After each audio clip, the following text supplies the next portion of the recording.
স্থায়ী নিষেধাজ্ঞা কোনো মূল্য নাই। আচ্ছা, আপনি রাস্তাকে স্থায়ী নিষেধাজ্ঞা করতে পারেন না। আমি সেটা কোর্ট করছি। আপনি করবেন সেটা,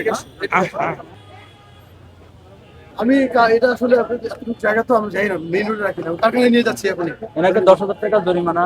সরকারি যে ফুটপাত এটা দখল করে এনাদের এই যে ফার্নিচার গুলো রাখা হয়েছে, এটা জনগণের চলাচলের জন্য বিঘ্ন করছে। এই জন্য আমরা সড়ক পরিবহন আইনের 82 ধারা অনুযায়ী এনাকে 10,000 টাকা অর্থদণ্ড করছি।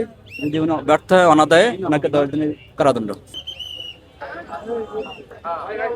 শেষ দিনের মতো ডিএমপির যে ফুটপাতের অবৈধ স্থাপনা উচ্ছেদ অভিযান সেটি চলমান রয়েছে। আপনারা দেখছেন এই মুহূর্তে মিরপুরের এক যে শাহ আলী মার্কেটের সামনে অবৈধ স্থাপনা যেসব রয়েছে ফুটপাতে সেগুলো উচ্ছেদ করা হচ্ছে এবং আজকে দিয়ে পঞ্চম দিনের মতো কিন্তু ডিএমপির এই উচ্ছেদ অভিযান সেটি কিন্তু চলমান রয়েছে।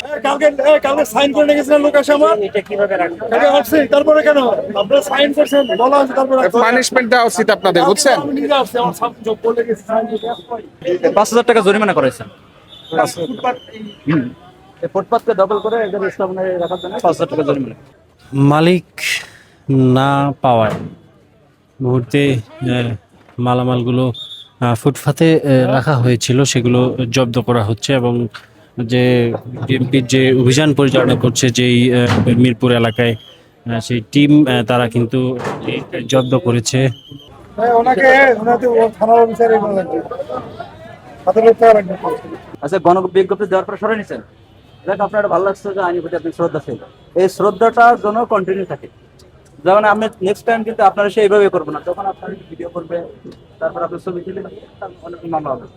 আপনার তখন আপনার এইভাবে যে আসবো আপনি ওটা লুকাবেন, এটা করা যাবে। মিরপুরে চলছে এই মুহূর্তে ফুটপাতে যেসব অবৈধ স্থাপনা রয়েছে সেগুলো উচ্ছেদ কার্যক্রম এবং ডিএমপির আজকে শেষ দিনের মতো এই অভিযান পরিচালনা করছে। আমরা দেখছেন যে এই মুহূর্তে মিরপুরের শাহ আলী মার্কেটে ডিএমপির যে উচ্ছেদ অভিযান সেটি কিন্তু চলমান রয়েছে।